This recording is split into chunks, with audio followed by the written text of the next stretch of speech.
তো গাইস, আপনারা কিন্তু ইউটিউবে এরকম লক্ষ লক্ষ চ্যানেল পেয়ে যাবেন যে চ্যানেলগুলিতে কিন্তু আগে মানে মাস ছয়েক আগে কিন্তু বেশ ভিউজ প্রচুর আসতো। 15,000, 20,000, এমনকি 30,000 পর্যন্ত ভিউজ আসতো। কিন্তু বর্তমানে দেখা যাচ্ছে সেই সমস্ত চ্যানেলগুলিতে তারা ভিডিও আপলোড করলে 1,000, 2,000-এর বেশি কিন্তু ভিউজ আসে না। তো এর ফলে সেই ইউটিউব ক্রিয়েটাররা কি ভাবে, আমাদের চ্যানেলটা হয়তো ডেড হয়ে গেছে বা আমাদের চ্যানেলটা হয়তো ফ্রিজ হয়ে গেছে। ওকে, তো আজকের এই ভিডিওতে আমি আপনাদের সাথে শেয়ার করব যে একটি চ্যানেল কিভাবে ডেট হয় বা একটি চ্যানেল ডেট হওয়ার পেছনে কি কি কারণ আছে এবং ডেট চ্যানেলকে কিভাবে আমরা আবার আগের মতন র্যাঙ্ক করাতে পারি, যাতে আমাদের ভিডিওগুলি আপলোড করার সাথে সাথে ঠিক আগের মতন আমরা ভিউজ পাই। তো গাইস, ধরুন আপনার একটি চ্যানেলে 1,00,000 সাবস্ক্রাইবার আছে।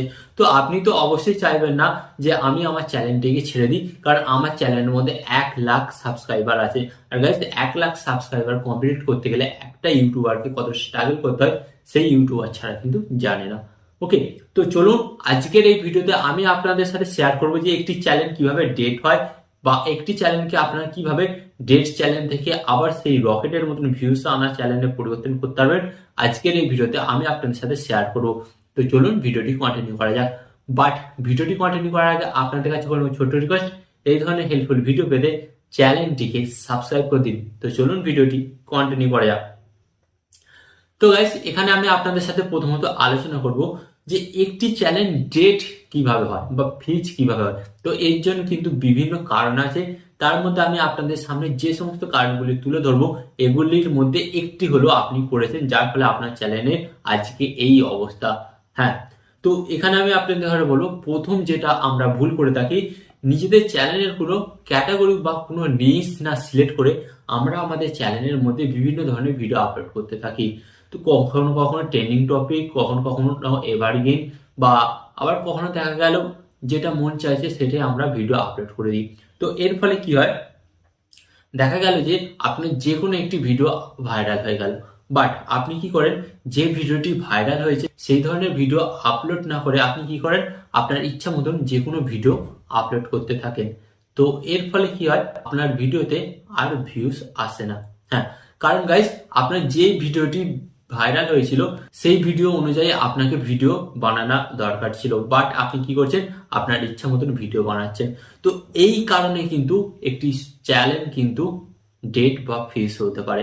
অ্যান্ড সেকেন্ড কারণ আমি আপনাদের ঘরে বলবো, গাইস, দেখা যায় যে অনেক সময় আমরা কিন্তু আমাদের ইউটিউব চ্যানেলে দেখতে পাই যে বেশ ভিউজ আসছে পুরাতন ভিডিও থেকে।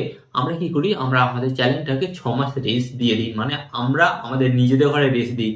আমরা ওই চ্যানেলটাতে আর কাজকর্ম করি না, এবং পরবর্তী 6 মাস পর যখন আমরা কাজকর্ম শুরু করি, দেখা যায় আমাদের ওই চ্যানেলটাতে আর ভিউজই আসে না। হ্যাঁ গাইস, তো এরকম কিন্তু অনেক দেখা যায়। কারণ কি জানেন গাইস, আপনি যে ওই যে 6 মাস রেস্ট দিলেন, ওই 6 মাস রেস্ট দেওয়ার ফলে ইউটিউব অ্যালগোরিদম কি বুঝলো, এই ক্রিয়েটার আর কাজই করছে না। তো অতএব এর ভিডিও আর দর্শকদের ঘরে দেখানোর প্রয়োজন নেই। তো অতএব এরপর আপনি যখন সেকেন্ড বার থেকে নতুন ভিডিও আপলোড করেন, ইউটিউব অ্যালগোরিদম আপনার ভিডিওগুলি দর্শকের কাছে কিন্তু পৌঁছায় না।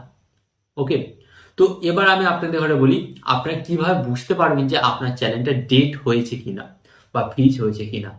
তো এখানে একটাই নিয়ম, যখন দেখা যাবে যে আপনার ভিডিও, হ্যাঁ, আপনার ভিডিওতে ম্যাক্সিমাম আগে 15 থেকে 20 হাজার ভিউজ আসছিল, বাট দেখা যাচ্ছে এখন যখন আপনি ভিডিওটি আপলোড করছেন তখন কিন্তু আপনার ভিডিওতে 100 থেকে 200 ভিউজের বেশি আসছে না, তখন কিন্তু আপনি বুঝতে পারবেন যে আপনার চ্যানেলটা ডেড বা ফ্রিজ হয়ে গেছে। যদি আপনি দেখেন যে 15,000-এর বদলে 3-4 হাজার ভিউজ আসছে, তার মানে আপনি বুঝতে পারবেন আপনার চ্যানেলটা কিন্তু ডেট হয়নি। তো এটি আপনারা কিভাবে ঠিক করবেন পরবর্তী স্টেপে আমি আপনাদের বোঝাচ্ছি। ওকে, তো এগুলি আপনাদের সাথে যে শেয়ার করলাম, এগুলির ফলে কিন্তু আপনাদের চ্যানেলটা ডেট হয়ে যায়, এবং এরপর আমি আপনাদের সাথে শেয়ার করব আপনি আপনার ডেট চ্যানেলটিকে কিভাবে আবার আগের মতো র্যাঙ্ক করবেন। ওকে, তো এখানে আমি আপনাদের প্রথমত বলি, ধরুন আপনার চ্যানেলে ভিডিও আপলোড করার সাথে সাথে আপনি দেখতে পাচ্ছেন বেশ কিছুটা ভিউস আসছে, 1,000, 2,000, 3,000, 4,000 এরকম সামথিং ভিউস আসছে। তার মানে কিন্তু এখানে কিন্তু আপনার জন্য খুশি সংবাদ। আপনার যে সমস্ত পুরাতন সাবস্ক্রাইবার ছিল তারা কিন্তু আপনার ভিডিও দেখার জন্য এখনো আগ্রহী আছে। তো আপনাকে কি করতে হবে, আপনাকে দিনে 2টো করে ভিডিও আপলোড করতে হবে। হ্যাঁ গাইস, যখন আপনি দিনে 2টো করে ভিডিও আপলোড করবেন তখন ইউটিউব অ্যালগোরিদম আপনার ওই ভিডিওগুলিকে যে সমস্ত পুরাতন সাবস্ক্রাইবার আছে তাদের কাছে, তাছাড়া আরো যে সমস্ত নতুন দর্শক আছে তাদের কাছে কিন্তু সাজেস্ট করবে। হ্যাঁ, তো সাজেস্ট করলে কিন্তু দেখবেন আস্তে আস্তে আপনার ভিডিওটি কিন্তু ভিউজ পাচ্ছে এবং আপনার ভিডিওতে ভিউজের পরিমাণ বাড়ছে এবং আপনার চ্যানেলে কিন্তু সাবস্ক্রাইবার আস্তে আস্তে বাড়ছে। তো এরপর আপনাদের ঘরে এখানে মেন কাজ করতে হবে। যখন আপনারা দেখতে পাচ্ছেন যে আপনার চ্যানেলের মধ্যে আস্তে আস্তে সাবস্ক্রাইবার বাড়ছে, তখন কিন্তু আপনাকে আর আপনার চ্যানেলে কোনো গ্যাপ দিলে হবে না। যে সমস্ত টপিকের ওপর বেশি ভিউজ আসছে বা যে সমস্ত টপিকগুলো মানুষ বেশি সার্চ করে দেখছে, আপনার চ্যানেলে যে ভিডিওগুলি আছে সেই সমস্ত ভিডিওগুলি আপনাকে আপলোড করতে হবে। তো এটা করে যদি আপনি দেখেন যে আপনি কোনো কাজ হচ্ছে না আপনার চ্যানেলে, তখন আপনাকে কি করতে হবে, মাঝে মাঝে একটা search level content and trending টপিকের উপরও কন্টেন্ট কিন্তু আপনাকে বানাতে হবে।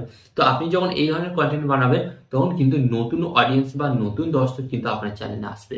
তো তখনই কিন্তু আপনাকে ধরে নিতে হবে যে এই নতুন দর্শক বা নতুন সাবস্ক্রাইবাররা কি দেখতে চায়।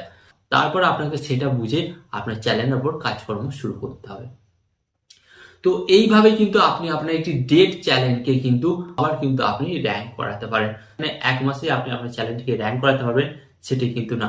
গাইস, একটি নতুন চ্যানেলকে র্যাঙ্ক করাতে গেলে যেই পরিশ্রমটা করতে হয়, আপনাকে তার চেয়ে থেকে একটু কম পরিশ্রম করতে হবে। ওরা যদি 100% করতো, আপনাকে এখানে 70% করতে হবে। ওকে, তো ব্যাপারটি আপনি বুঝতে পারলেন। তো এইভাবেই কিন্তু আপনাকে কাজকর্ম করতে হবে। তো এরপর আপনারা হয়তো আমাকে বলবেন, ভাই আমি আমার পুরাতন চ্যানেলটা ছেড়ে দিয়ে কি নতুন চ্যানেলে কাজ করলে বেটার হয়? অবশ্যই বেটার হয়, বাট গাইস এখানে আমি আপনাদের বলবো আপনার ডেট বা ফিস চ্যানেলটাকেও কিন্তু আপনি র্যাঙ্ক করাতে পারেন।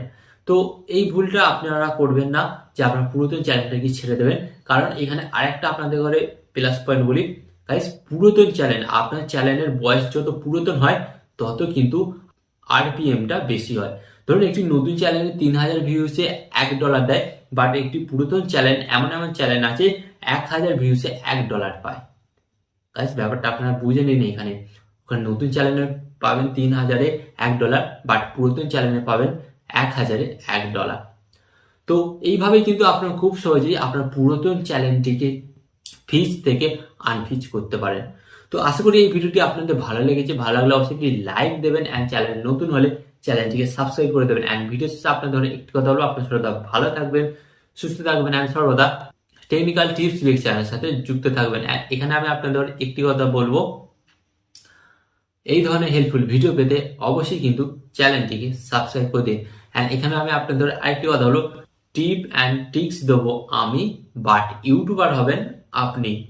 টিপ অ্যান্ড টিক্স দেবো আমি, বাট ইউটিউবার হবেন আপনি।